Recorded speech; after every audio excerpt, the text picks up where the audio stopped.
చాలా ఏళ్ల తర్వాత దిగ్గజ దర్శకుడు మణిరత్నం, స్టార్ హీరో కమల్ హాసన్ కాంబినేషన్లో వస్తున్న చిత్రం థగ్ లైఫ్ భారీ అంచనాల మధ్య జూన్ 5వ తేదీన ప్రేక్షకుల ముందుకు రాబోతోంది.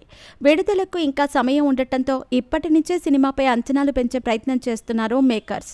ఈ క్రమంలోనే నిన్న ఈ సినిమా నుండి జింగుచా అంటూ సాగే లిరికల్ పాటను విడుదల చేశారు. తమిళ్లో విడుదల చేసినప్పటికీ మీనింగ్ లేకపోయినా ఏఆర్ రెహమాన్ అందించిన మ్యూజిక్కి అభిమానులు ఫిదా అవుతున్నారు. అంతేకాదు ఈ పాటకి కమల్ హాసన్ లిరిక్స్ అందించటం జరిగింది. ఇదిలా ఉండగా ఈ సినిమా ఓటీటీ హక్కులు భారీ ధరకు అమ్ముడుపోయాయి.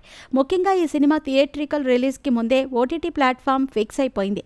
సుమారుగా 149.7 కోట్ల భారీ ధరకు ఈ సినిమా ఓటీటీ హక్కులను డిజిటల్ స్ట్రీమింగ్ సంస్థ కొనుగోలు చేసింది.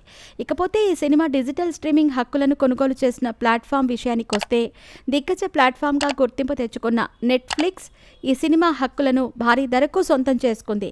డిజిటల్ హక్కులే ఈ రేంజ్లో అమ్ముడుపోయాయంటే ఇక థియేట్రికల్ హక్కులు ఇంకే రేంజ్లో అమ్ముడుపోతాయో అని అభిమానులు కూడా ఆశ్చర్యం వ్యక్తం చేస్తున్నారు. అంతేకాదు ఇది కమల్ హాసన్ రేంజ్ అంటూ కూడా కామెంట్లు చేస్తూ ఉండటం గమనార్హం. ఇకపోతే ఏ సినిమా అయినా విడుదలైన 8 వారాల తర్వాత డిజిటల్ స్ట్రీమింగ్కి వస్తుందన్న విషయం అందరికీ తెలిసిందే. అయితే ఈ సినిమా ఫలితాన్ని బట్టి ఈ సినిమా డిజిటల్ స్ట్రీమింగ్కి వచ్చే అవకాశాలు ఉన్నాయి.